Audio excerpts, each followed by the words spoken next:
we're going to get started, thank you. When I envisioned this, I mean, I'm glad it's hot, and I know we have air conditioning, but I know you're not here for that. You're here for this guy. And I am so excited. I have been waiting to partner with Historic Hutchinson for a long time, looking at Mary. Like, oh my gosh, this is just, you guys are a fantastic group. So much knowledge, so much history, and I'm going to stop talking because I'm just so excited. As she said, I'm Bill Arndt. I've lived in Hutchinson all my life, or in the area around Hutchinson. As I was still in the library, and I must have been 4 or 5 years old, my grandfather walked me down to the library. He was always picked up books. He lived up on Hassan Street, the most beautiful street in the city of Hutchinson, still yet, even though all the big trees are gone. But I came in here and I seen these round pillars. Came up these steps. Man, it just scared me as a little boy. And you know, that was about the last time, other than the school class trip, came here once. I picked up books for my wife here, for my mother. Otherwise, I'm not a reader. So, we're going back into history today. Historical Hutch has a lot of projects going around Hutch. And I was very proud that they asked me to go back in history, what I can remember. And this is what I want to try to do today.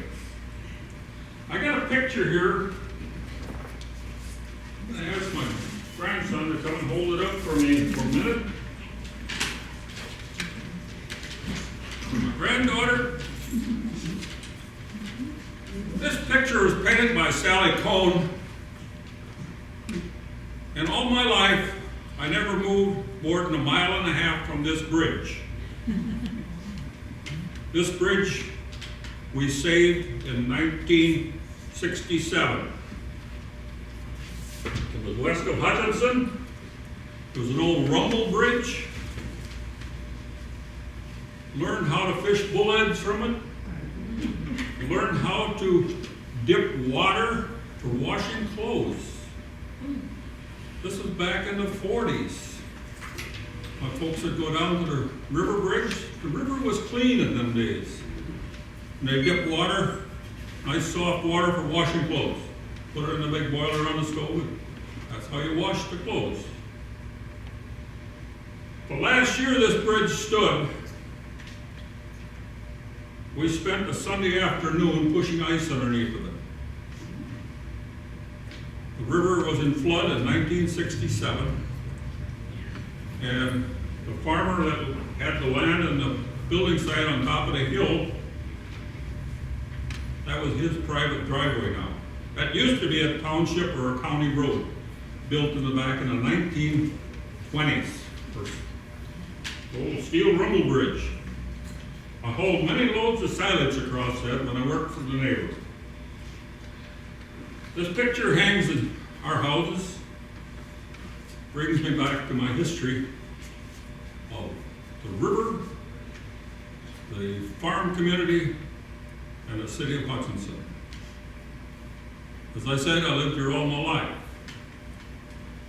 All but the last 8 years, I was no further than 1.5 miles away from that bridge.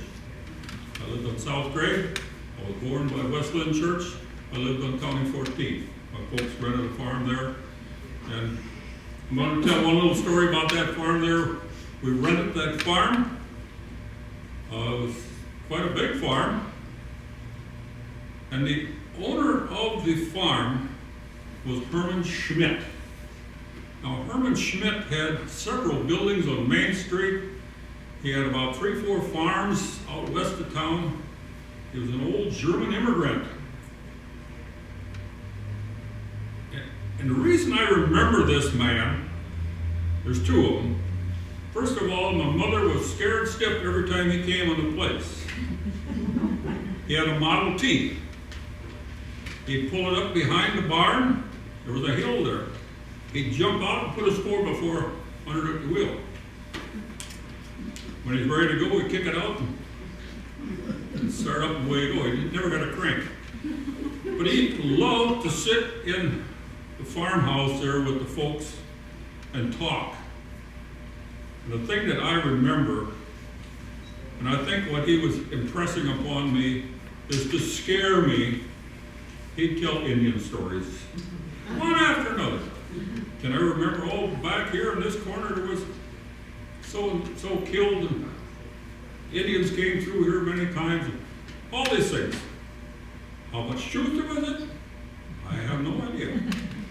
But he sure did scare me. I know there were a few nights my mother would have to kind of push me down so I didn't worry about it. Back in them days, we didn't have electricity either. We did not have electricity until 1947 in our house. So everything west of Hutch was pretty much hinterland. Okay, that gives me some history going back to, and now I'm going to start with the history of Hutchinson, what I remember of history. We started with the library, and today here I stand in this wonderful building that we saved. There's a many other that we did not save. I'm going to start with railroads. Way back when, and these railroads, there are 3 of them, came to the city of Hutchinson. Somebody with a lot of knowledge must have known Hutchinson was going to grow and be big to put railroads over here. One came from Blanco, the Milwaukee line, came down right along Jefferson Avenue. Another one came in from Lester Prairie, Silver Lake. The Great Northern Depot is still here.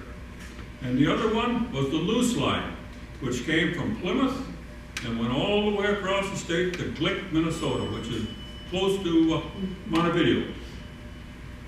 Now these guys must have known that this wasn't a dead city out here. It's going to grow. So they came to town. Well, first of all, I'm going to go with the Milwaukee line.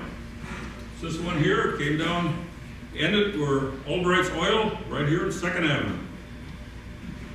The depot was 3-4 blocks to the south. And my on my father's side, lived right across the street from there.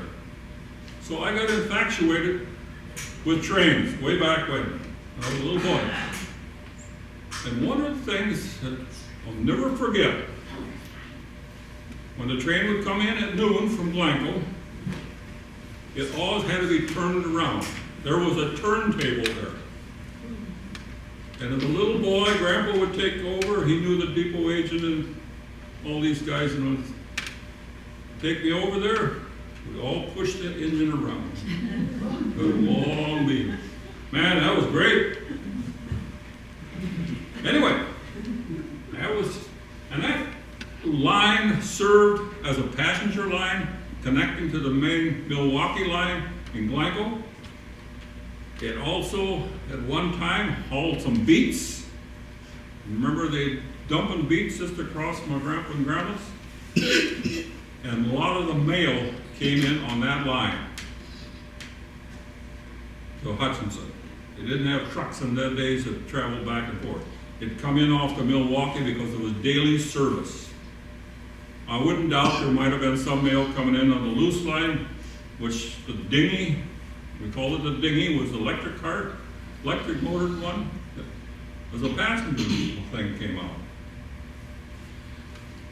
But this Milwaukee line was the first one to also die.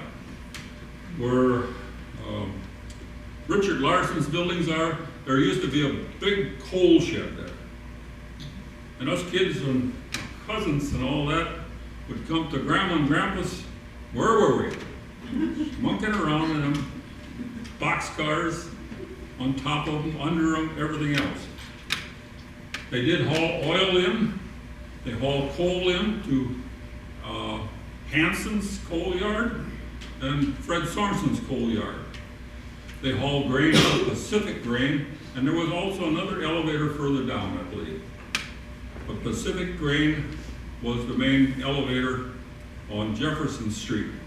Jefferson Street, by the way, was also the street that went to Glenville. Okay, Pacific Grain burnt down in 1958. I didn't light it either, I was in Germany. But I did a lot. When I was in high school, I got into the hog business as an FFA project, and I did a lot of business as a kid in high school at Pacific Grain.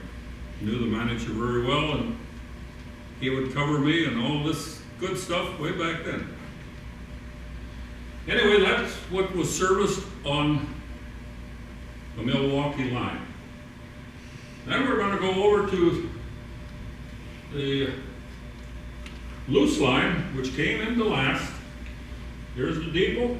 This depot is located right north of the dam. Now, I had quite a bit to do with that also when I was older. We loaded hay, which was being shipped all the way to Texas. We loaded cattle that were shipped all the way to Mexico, right along the Crow River down here. And they also had elevators, cedar mills, Cosmos, Lake Lillian, Thorpe, Bloomquist, all the way out. And they hauled quite a bit of grain.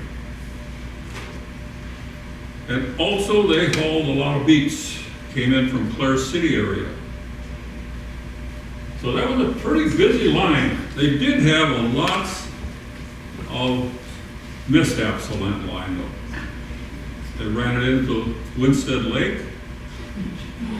They tipped, the last one I can remember, they tipped over here right by Coma Church.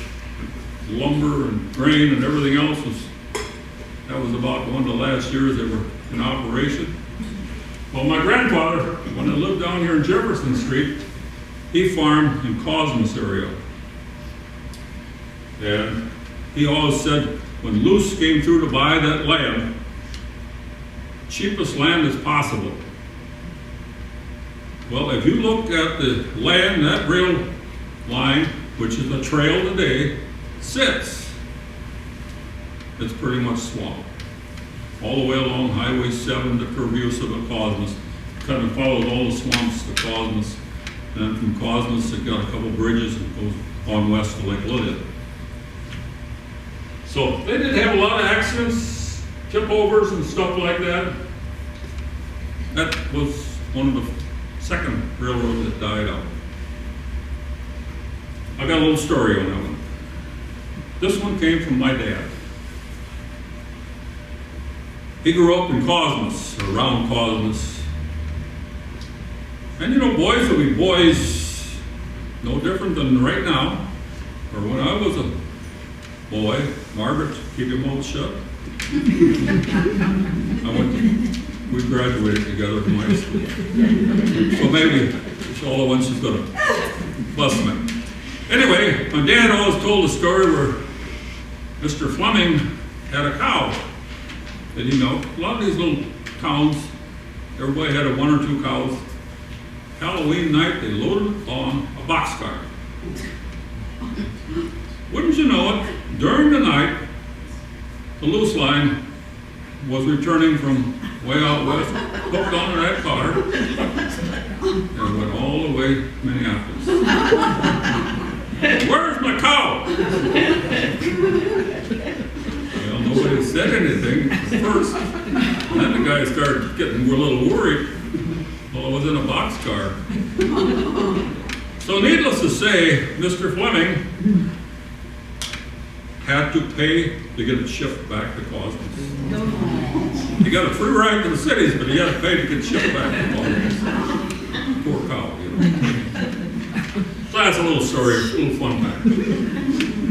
Okay, then we got the Great Northern. The Great Northern, one of the things I'll always remember, and Margaret could verify this, we got out of school to come down here to the depot and watch the National Guard under Guard Persine load to go to Camp Rucker, Alabama during the Korean War.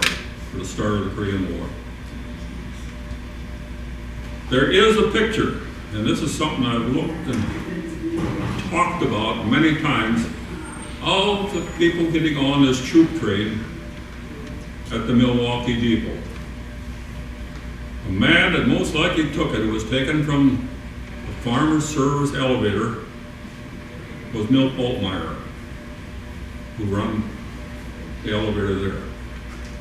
And that was a real sad day. I suppose there was 80-some guys that loaded on going to war in Korea. Other things I remember about that,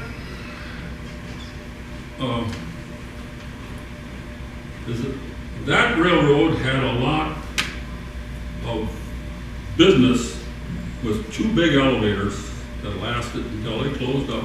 The farmer's elevator, the farm service, and then also the cheese, or a farmer's cooperative creamery down there. They made both cheese and butter.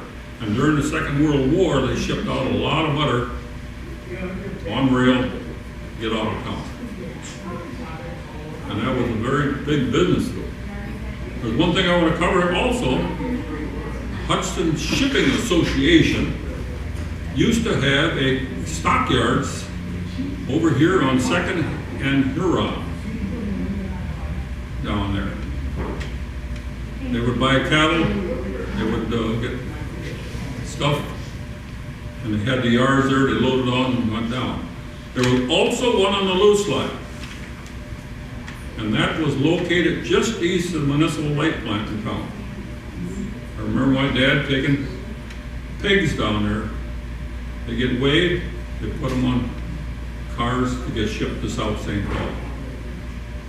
So that's a little history I remember of the different things that went on these railroads. A little story about the depot. The Great Northern Depot set facing the southeast. And in the real days when us young guys would, let's say, raise a little fun in town, there was a way of getting away from Eli Jensen, who was a cop on duty. Anybody remember Eli Jensen? Well, anyway, we'd come down Washington Avenue, go across that depot platform. You had about that much room on both sides. Through a junkyard and out back road out 2nd Avenue. Bye, Eli. I mean, he knew who you were. Every cop in town knew who you were. I mean, but in them days that you had to do something pretty bad to get arrested. I mean, they'd take you home. Your dad would hear about it.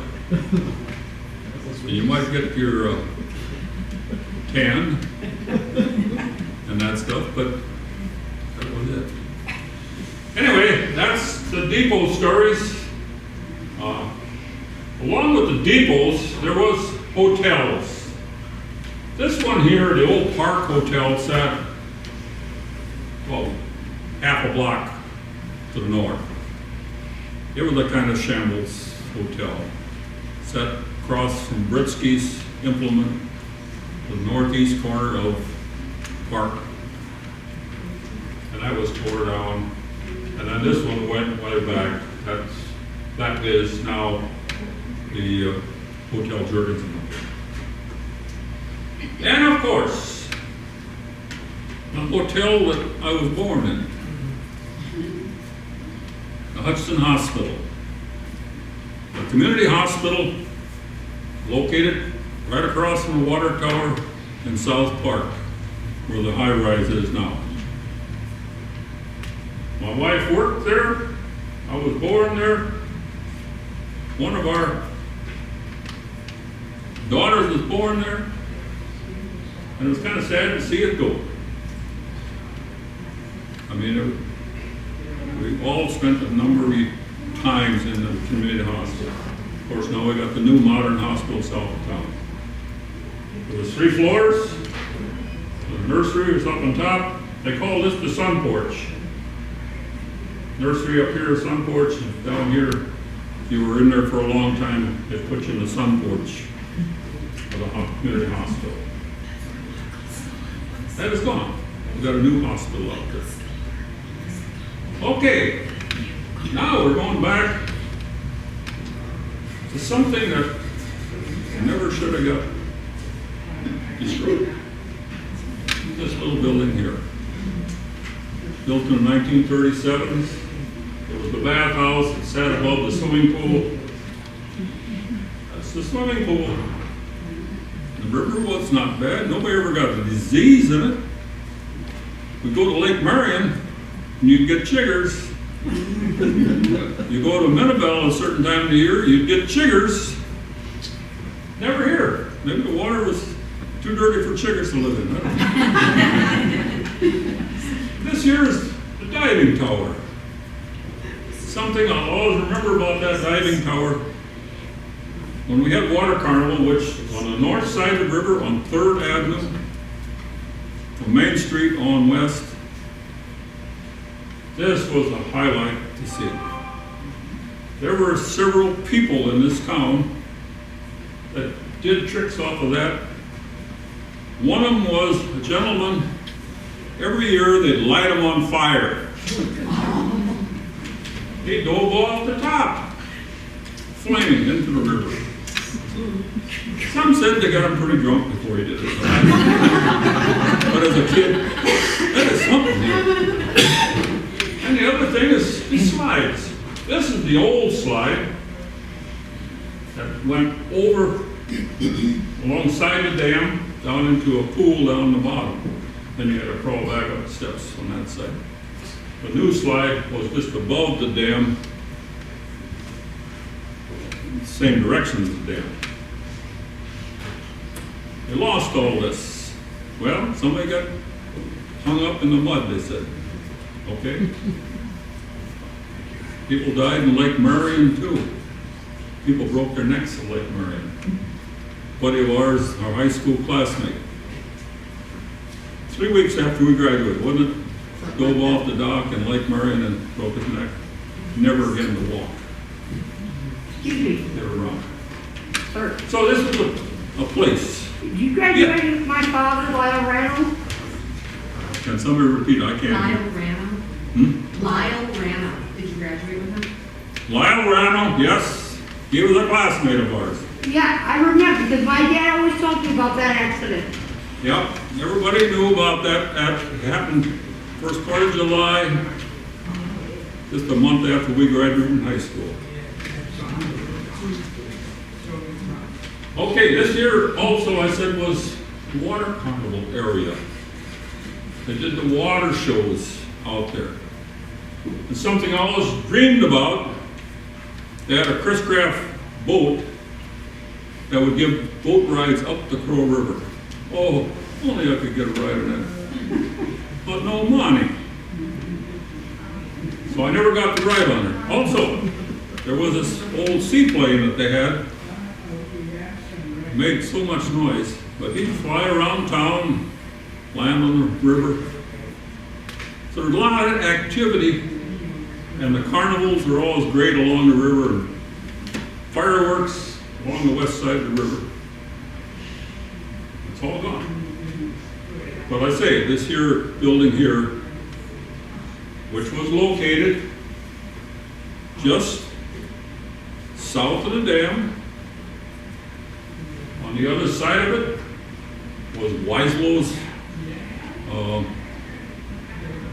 wheel buggy making business that sat right next to the river.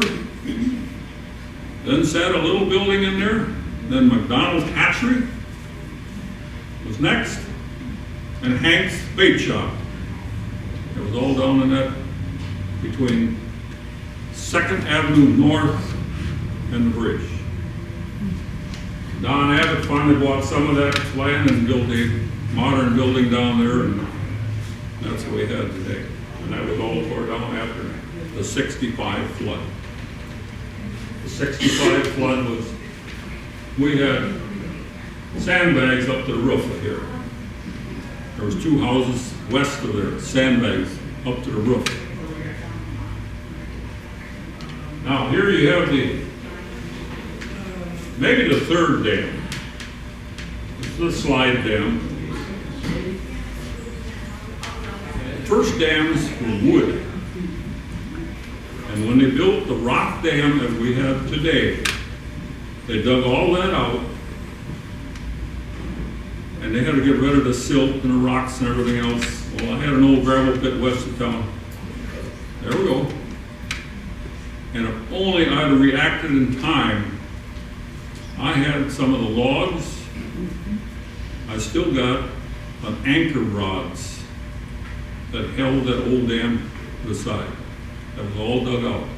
These anchor rods were what you call forged welded. That means they pounded, heated it up tremendous and put flux on it and pounded it flat, and it stayed that way. That was the welding. That was done in the 1800s. So I'm very proud I got one piece of that. I tried to give to the museum. What do we need that for? Well, I knew where it came from, but I didn't have the logs anymore to go with it. They deteriorated in 1 year. It's just nothing but mush.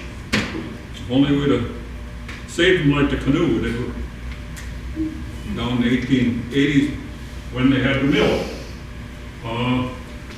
The loose line here, the old mill, or here's one of the dams. The old mill stood right in here, burnt down 1938.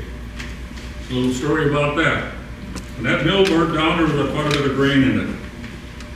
And my folks were no different than anybody else.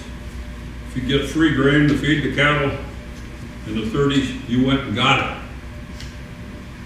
Went down and got it, but the only thing that was so smoked, cattle wouldn't eat it. So it was just a lot of waste of energy to pick the grain up. That was in the 1938s that burned down. Any questions so far on this? I think I've covered the railroads. I think I've covered the hospital and the swimming pool on the Crow River. Yes, ma'am. A question. I grew up in Wilmer. Did the Wilmer connect with Hutch? No, No, they didn't. Wilmer was on the north, the one that goes through Litchfield. Great Northern Line also. And that one went all the way out west. So it was really questionable why the loose line determined to put a line from Minneapolis all the way to Glick when you had the 2 big lines on each side. Both of them were international lines. The Milwaukee line that went through Blanco, Stewart, Buffalo Lake, and on west during the Second World War was one of the main carriers of all the weaponry and the troops to go to the West Coast. It was the shortest line to the West Coast. For the Great Northern, up through Wilmer, they zigzagged through the higher mountains. It took longer. Now we'll see what we got over here.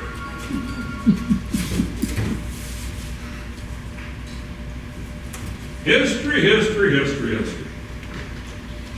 I'm going to start with the #1 site in the city of Hutchinson, Maplewood Academy. Anybody that grew up in Hutchinson and drove down Main Street, right there it was. It was like the castle in many of these towns in Europe. It was on top of the hill, big, impressive. You can see how big it was. And this wasn't the full length. There was another section put on after this picture was taken. It was very impressive. It was the Danish Seminary, which was later Seventh-day Adventists bought it. And it's really something, a little story will run off of that. We were in Finland, in Europe, and on the ship we were on, there was a group of people from a college in California, which is connected to Maplewood Academy. And they seen that we were from Hutchinson. In Helsinki, Finland, we were sitting there on a park bench, and this couple came over. You're from Hutchinson. We both went to school there in Hutchinson at Maplewood Academy. Is that still there? I mean, both of them were doctors. They met us over in Finland. That's how small the world is. It was really interesting. But that was very impressive. A lot of students went there. And by the way, that was one of the biggest dairy farms around Hutchinson in that day. They had a big herd of Guernsey cattle. They had a lot of crop lined up. Everything really, Maplewood Academy, north of County Road 12 up there, all belonged to Maplewood Academy. They raised their own crops. They have many students that do the chores and everything else. You can't do that today, but you can't even pick strawberries today. You might get hurt out there in strawberries. But they had cattle. Elmer Howe was telling me he used to chop silage for Maplewood Academy to fill their silos. That's all gone, it's dormitories today. Then next here is the old armory. Yes, ma'am. When did the Seventh-day I can't hear very well. Okay. When did the Seventh-day Adventists buy the Maplewood Academy? How come you asked such questions? I don't know. Well, let's see if I can read. Constructed in 1902, reconstructed in 1903.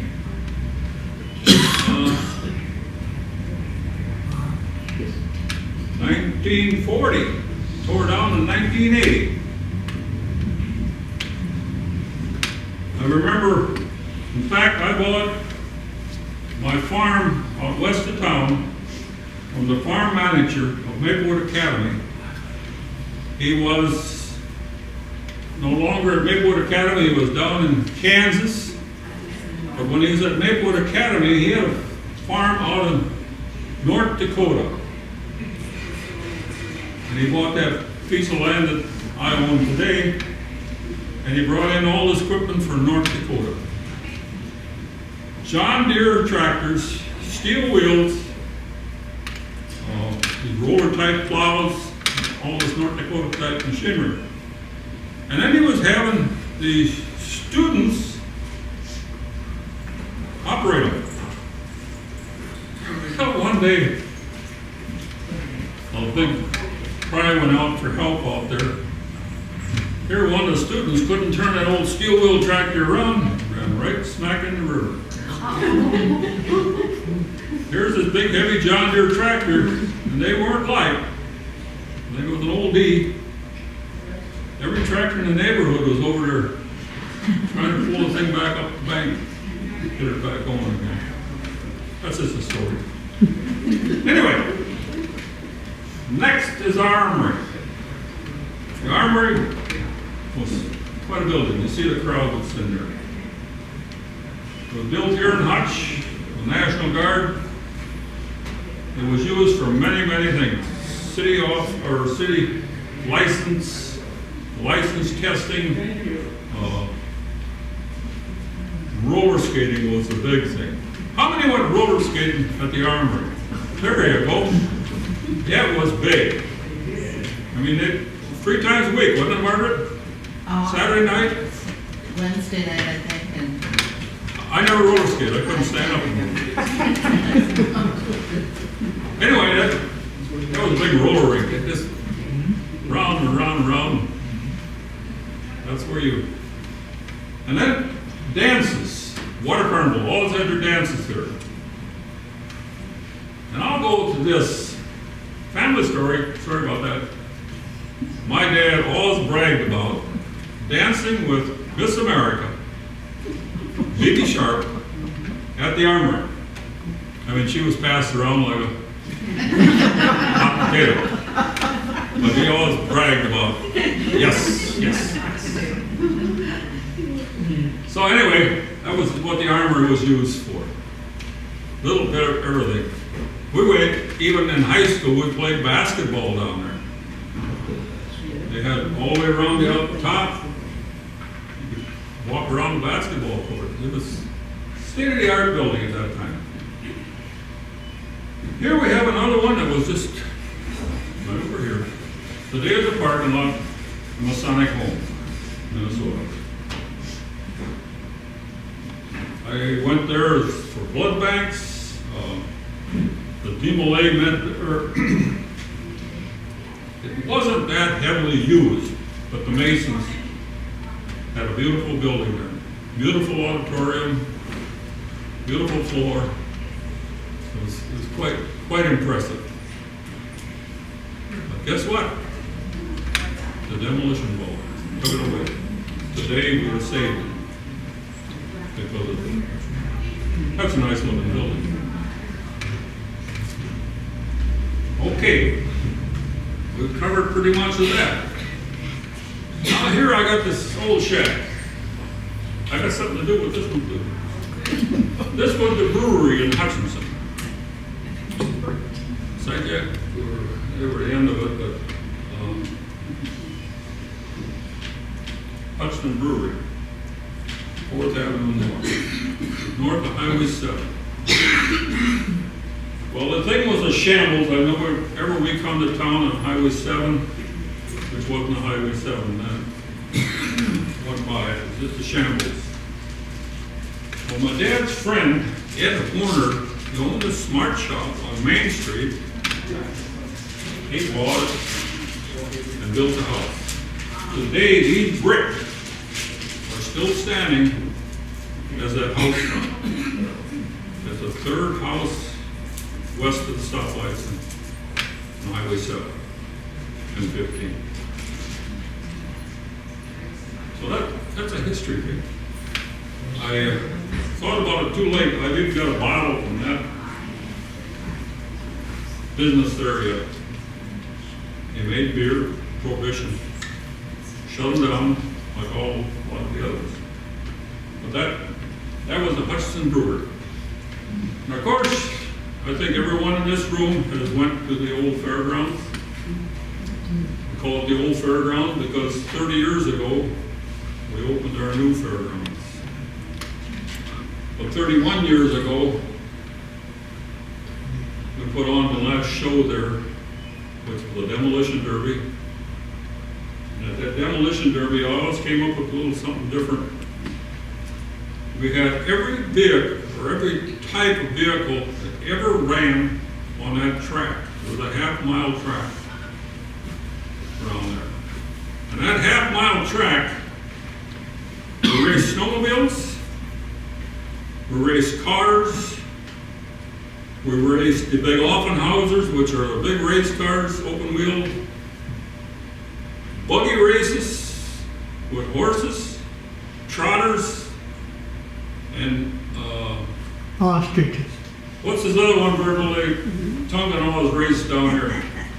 Chuck wagon races around that. That night we had a snowmobile. We had this Warren Windorf's Cadillac that pulled the starting gates. We had a 1929 or 30 Model A that was converted into a race car. That was there. We had the carts with a horse on it.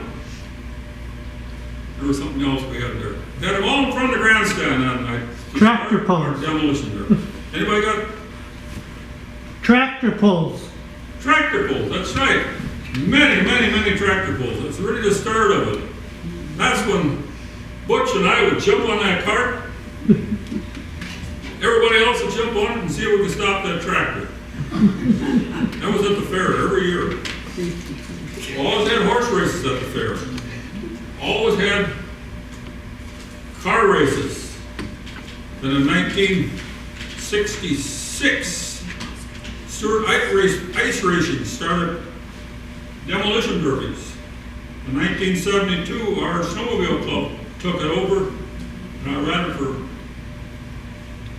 30-some years in front of that grandstand. Yes, ma'am. Did Dad catch you a race at that fairgrounds? I can't. What was the name? Somebody repeat it for her. Dan Hatch. Dan Hatch. Dan Hatch, the horse. I don't know, I don't think so. But Dolly Parton's performed in front of that. And here last year when we celebrated our 150 year at the county fair, our president, and I was actually one of the guys that kept egging, keep tonguing, so he contacted Dolly Parton's office. $10 million she'd come back in 6 months. A little bit beyond her budget. But she sang there with this real tall guy. She was just a teenager at the time. I think it was 1962 or 63, something back there. One of our snowmobile races we had out there, a full-length movie was made there. The name of the movie was It Ain't Easy. It was very, pretty much sponsored by Arndt, the Hutch Drift Rider Snowmobile Club. JCs were involved in that. And they made a full-length movie on there. One of our actors that performed in there was Neil Jorgensen. He was a race driver, but he was a daredevil. He'd do anything. He always tried to cut off the guy that was supposed to win this race, at the last minute of the film. Neil would come sliding through it on him. Anyway, we had trouble keeping Neil under control. But that was a grandstand. It was a beautiful building, 3 floors. Down in the basement, I can remember we put on wild animals. Mr. Otto had wild animals down there in cages, bears, cougars, everything in these cages down in the basement. And then down there, either the auto dealers would show new cars. But I remember we had a safety council in the city of Hutchinson. And the safety council, we always had one corner there, and showed bad accident scenes. How many remember that? I mean, they were very impressive films of these bad accidents, and gosh, that can happen to us. Anyway, that was the history of the fairgrounds. That fairgrounds was partially destroyed on June 13th, 89, I think it was, wasn't it? 1982. A tornado came in from the east, missed the grandstand, tore up the stages, and destroyed all the buses in the bus shed. Linder Bus Company had rented the shed to store all the buses and collapsed the whole thing. And that's why we always have new buses here in town. Yes, ma'am? Do you have any pictures of the horticulture building, the round or octagonal building that they had in Center? The oval track? Not the I got a lot of pictures of them, but I don't have them. All these pictures here, I went to the Historical Society and picked them out of the book. There's hundreds and hundreds of pictures. If you want to get the book, Hutch Leaders published it. I don't know if it's still around or not. It was a very interesting book. So that's where I captured all these pictures. Now we're going down to Main Street. Main Street, you all see on top of the hill up there at Maplewood Academy. But here's one other thing. See that smokestack?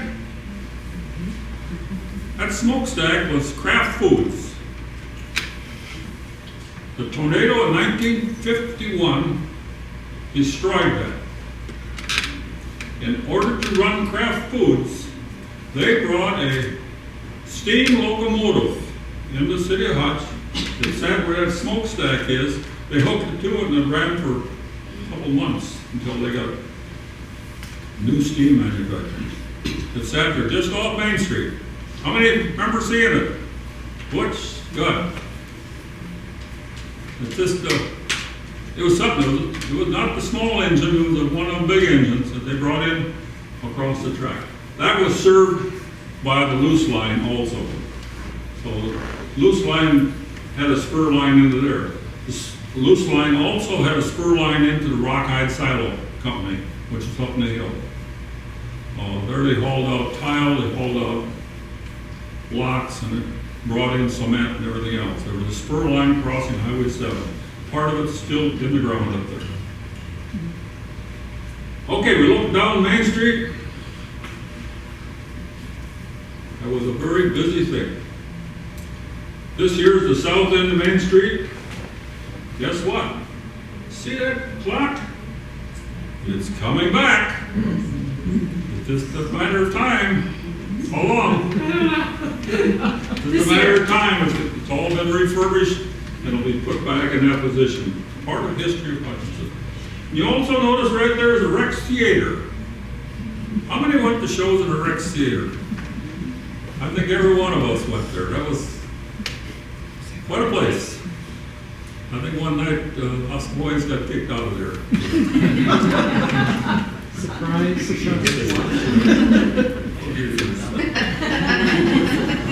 And then we had the State Theater and also a drive-in out east of town.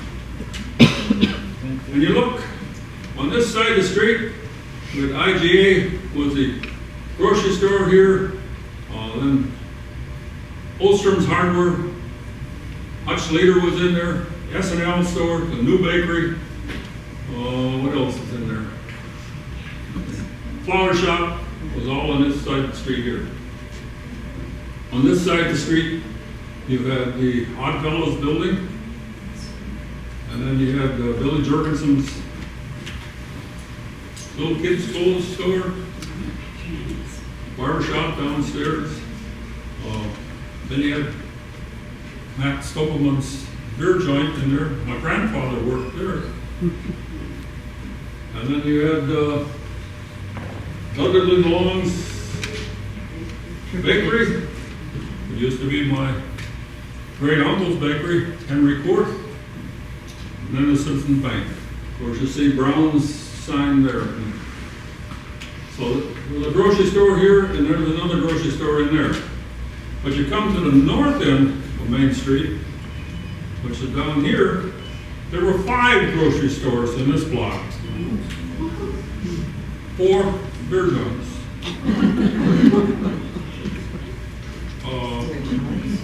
3 hamburger shops. Janaszek's is not on here. Story about this.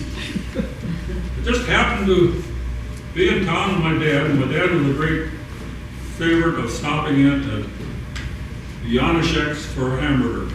He had 2 of them. Same size hamburger. One was big, one was small. Small one served in a bun, the big one he squished extra and put it on 2 slices of bread. That was a dime. Well, we came out walking down the street, and it was just after the war. All at once, all this commotion. Here, one of our local pilots did a strafing attack coming off Cottage Hill, wide open all the way down Main Street. And what you call a strafing attack. I seen it. I don't know why, but it was just something this gentleman, my dad, knew too. And there was a number of these pilots after World War II would go down to World Chamberlain to keep their flying status and their reserve status strong. They grabbed an airplane down there and worked better to come out to Hutchinson and harass somebody. My dad was cultivating corn. W.C. Ellis looking down, and all at once blew his cap right off his head. The neighbor buzzed him from the backside. Snuck in. No, that's a heart attack waiting to happen, isn't it? But I mean, these guys would do. They'd even come out and have dogfights. I mean, 2 or 3 of them would get going, and they were doing the tumbles. And This one that buzzed my dad out there, he was a neighbor. Boy, he was in the Navy pilot. And when he was out in between, he was also a crop sprayer for a while. And he'd come home quite often. You know, we went over to watch him land in the alfalfa field of ours. And this old biplane, you know, you had to spin that prop, right? Doc? Yep. And he needed somebody there, so my dad was there. And he went and put on a Mr. Dooley type act with that old biplane. And I'll never forget his dad stood next to us. Go home, you crazy kid, go home. You know,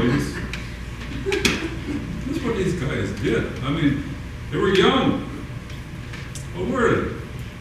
26, 28 years old. They all went into the service when they were 18, 19. And they came back and they'd have some fun. So that's something I remember. Right here, there's a light. Am I wrong all the time? Anyway, this light was operated at the telephone office, which is on the 2nd Avenue, west of Main Street. If a call would come in for the police, that red light would come on. And the young officers would call in to find out what's going on. That was their communication. They did not have communications in the cars like they do today. Or they did not have a police station like they had, we seen yesterday down here. Beautiful. So that was the signal, there's something need to be done. Library Square Park, I'm going to talk about that. Right out here, there was one thing that I'll always remember as a kid. Beside the big rock, which is over there now, it's sitting over here, there was a birdhouse. How many remember the birdhouse? Butch? Yes, that's good.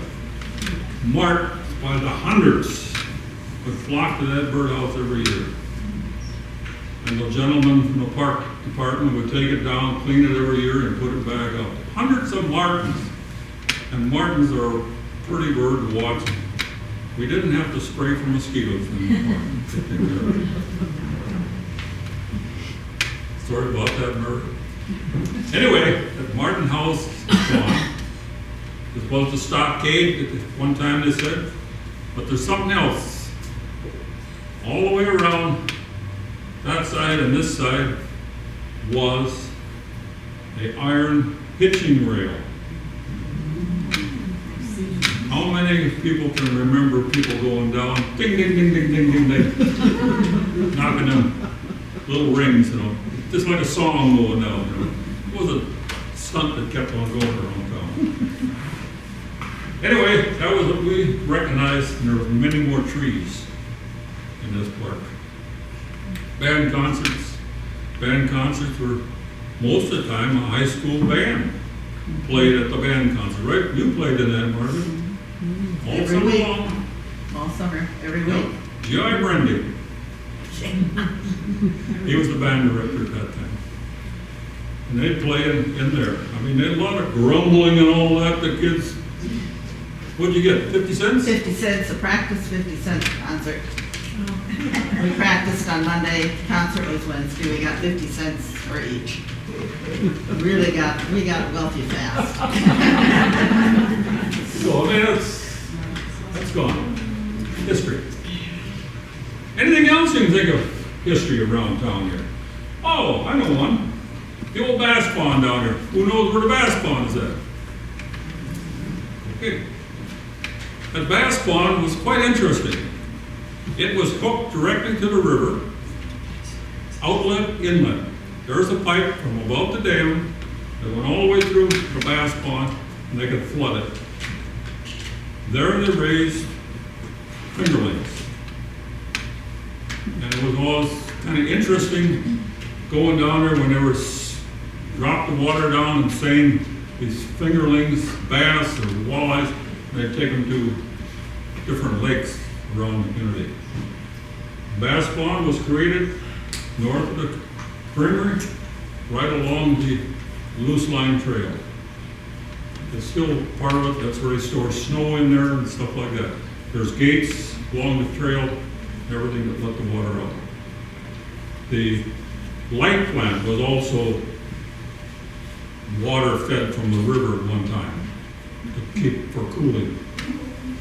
There's a pipe across for that too.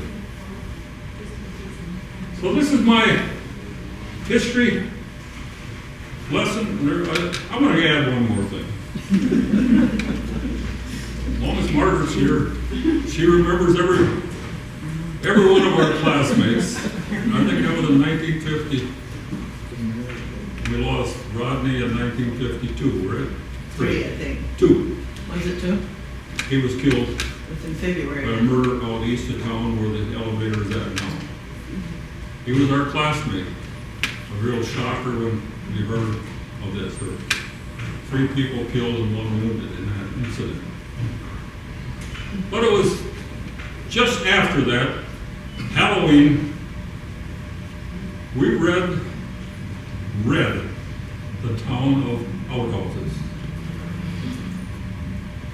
It was a kind of a mission that Halloween. There was one that was attacked twice, and there was 2 shotgun blasts each time. But here's the funniest one. Judge McNally. Remember him? He lived down by Earl Brumberg, down in that corner. Yeah. He had a big yeah. outhouse, big fence around it and everything. Well, when that one collapsed, I think you could hear it at Toddy Show. Because the fence and everything, whoa! We got the hell out of there real quick. But I mean, this is the thing, it was just a mission all over town. Those cops couldn't keep up with us that night. There was a bunch of girls that kind of distracted the cops over here. Not me. This guy chasing around town doing fun. But this is part of living in a small town, growing up. Yes? Any stories about the Merrill Building, the high school? I can't. The Merrill Building? The Merrill Building, there's a good one. Burnt down in 1975. We all went there. There was a 3-story, big auditorium with homeroom, wasn't it? There's a big And then study a hall. gym underneath of it, Big yeah. study hall and a big gymnasium. Yeah, the gym underneath of it, that's where we wrestled in. We had high school dances, just about every Friday night.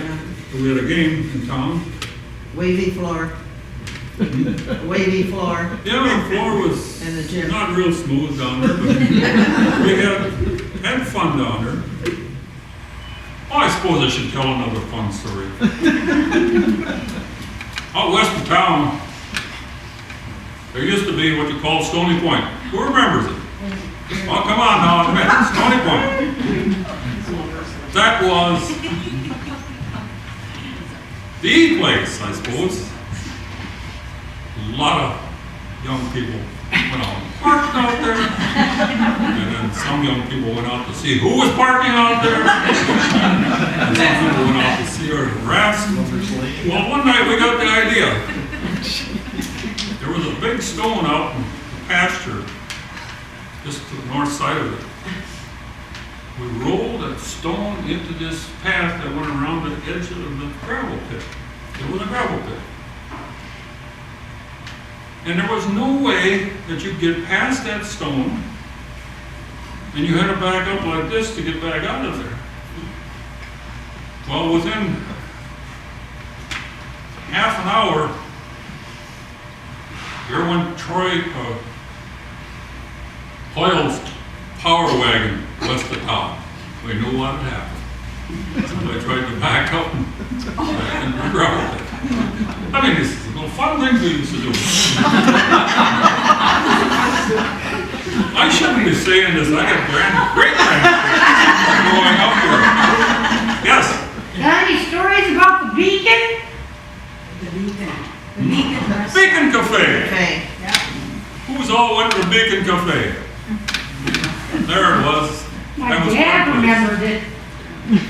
Beacon Cafe up on Bluff Street and Fifth Avenue, on the corner. There was nothing, it's still there, the home is still there. But during the school year, that was the place, after basketball games or intramural games or FFA games or whatever, buzz up there to Beacon Cafe, you know. Have a malt, maybe some french fries. And sometimes they raise a little hell too. I learned not to smoke cigars at that place. One of our classmates, Margaret, and guess who it is, beat me in smoking a cigar down. And were you sick? Next day, oh, we did it at the Beacon Cafe. Rodney Mosel one night. He had one finger chopped off. On a time before. We were all there. We maybe had malt and some french fries or something like that. And all at once, somebody yelled, "Rodney, you cut your finger off!" Put some ketchup on it and wrapped it up with napkins and everybody went out. Take Rodney to the doctor. Cut his finger off. He didn't have a finger to start with. We'll skip the bill we got. I think we can buy them all for 35 cents and french fries for a dime. Stories I shouldn't tell. But this is life in a small town. And you know, I grew up here. I was blessed to have a job here in town. I was blessed to be honored here in town with Mr. Hutchinson. I was honored to be on the City Council, Planning Commission, and many other boards in town. And it's all part of giving back what a wonderful thing we had when we grew up in Hutchinson.